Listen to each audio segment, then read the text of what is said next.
Le jour vient de se lever sur les hauteurs de Sarre. Grégoire Piat est déjà au travail. Originaire du Périgord, le jeune agriculteur a planté ici en 2022 3 hectares de vignes. Ma mère est de Souraïde et mon père est de Saint-Pé-sur-Nivelle. On a toute une histoire, voilà, on est du monde agricole. C'était un peu le rêve de maman de vendre la propriété du Périgord pour s'installer ici. Et du coup, maintenant, moi j'ai plus ma maman, alors je me suis dit qu'on allait faire vivre ce rêve. Alors qu'au Pays Basque, 20 rime avec Irouléguy, Grégoire a décidé de s'installer près de la côte. Un projet ambitieux qu'il a mené à bien grâce à l'aide de son père. Le pari était risqué parce que le cépage est très peu utilisé. En fait, on est parmi les premiers en France à l'utiliser.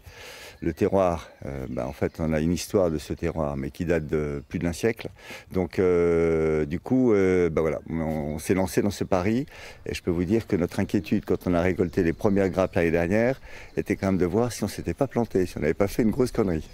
Loin d'être un échec, la première vendange tient toutes ses promesses. Le vin de Sarre est né. Une petite production locale et bio.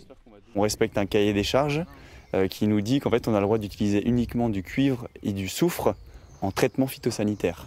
Sauf que la particularité du vignoble ici, c'est qu'on a mis des cépages résistants. Donc l'année dernière, on a fait 0 traitement phytosanitaire. Ça veut dire que c'est encore plus bio que bio. Avec sa première récolte, Grégoire a pu produire un peu moins de 1000 bouteilles. Il aimerait réussir à en faire 20 000 chaque année d'ici 3 ans.